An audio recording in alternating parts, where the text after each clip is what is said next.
أحسن سؤال أقوله عاقلك وقالوا دعي سمو عاقل نور حبي الله ونحرس بدلي وبوس كيسي ما تطلع على مساري وحي دعي وأنا لو رني ولا يدي إلهي وحكبر يا وحي هلك لقيني إنه إلهي وافق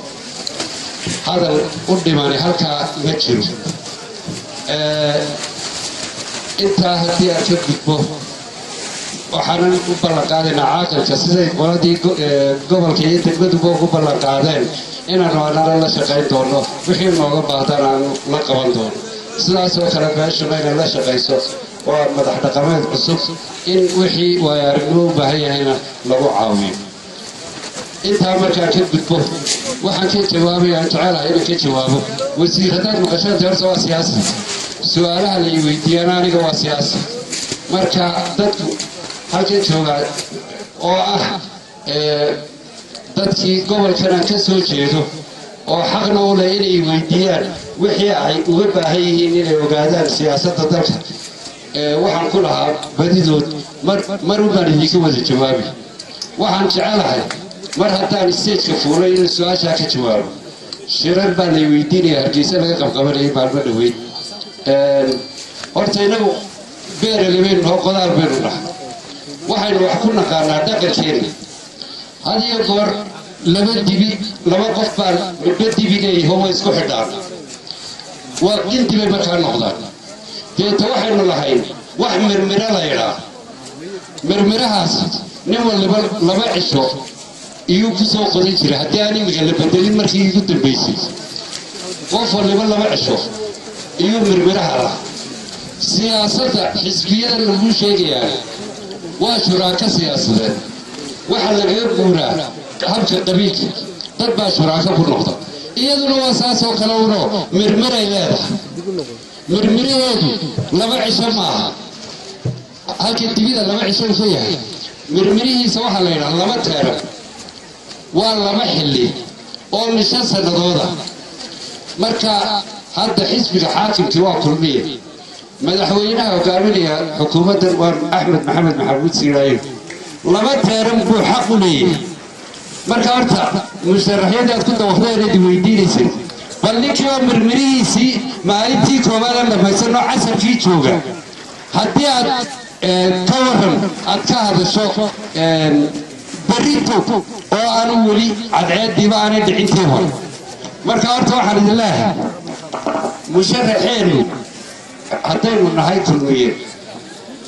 teerankii koobaad madaxweynuhu ku jira hadda laba teeran xaq buu leeyahay waa mirmirihii ugu weli luqadeennaynu wax ku fahmayn marka horta waxa u hadhay teerankiisii labaad iyo muddo sanad ku dhowdhow ama 7 bilood oo kale oo teerankiisii koobaad ka hadhay waa xaaraan in laga hadlaaba musharax kale isagaana musharaxa markaan intaa ka gudbo inuu musharaxeennii yahay oo ay dowladdii inoogu waxqabadka badnayd ay tahay waxaan idiin sheegayaa hal example baan idin soo qaadaya meelna baad u gudbi maayo dariiqaa wajaalo u mara wajaalo ilaa hadda waxaynu ognahay waa meesha keliya ee dowladdu wadda 20 kilomitir u samaysay waxa kaloo ogtiinood iiga markhaati tihiin in maanta beebabkii wajaala ay yaalaan mashruuca togo jaalo wasiirkii biyaha oo aanu habeen afraadkii wada joognayna oo ii xaqiijiyey inay diyaar yihiin labadii ceele loo qodayo aniguna halkan stagekan aan taaganahay waxabaan idinka caddaynayaa labadaa ceel ka horba inaan anigayga muuse gaasini aan awood u lahayna wajaale beebkaa haddii maanta la dhiga berri aan biyarsiiyo oo batanbe aan ka siiyaba oo ay sii cabtaba intaan ceelasheeduba noqonin marka waxa kalaad markhaatiiga tihiin wajaale in cisbitaalkii la furayo markaanin gobolka intiisa kale meel lama gaadhin horta intaa waxqabadka ee intaa ay noo muuqateen imiga carabkayga mariyey miyaanu xaq u lahayn inaynu taarikhda labaad ku doorano marka sabab aynu wax isku weydiino kale horta meeshan ma taalo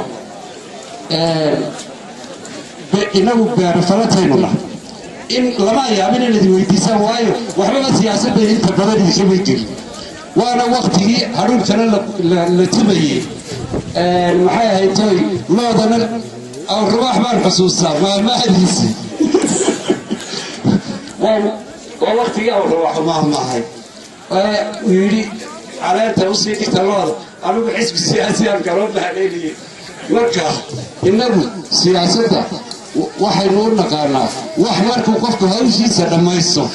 oo marka dambe haleelo marka waxaan idin leeyahay waqti wanaagsan baynu ku jirnaa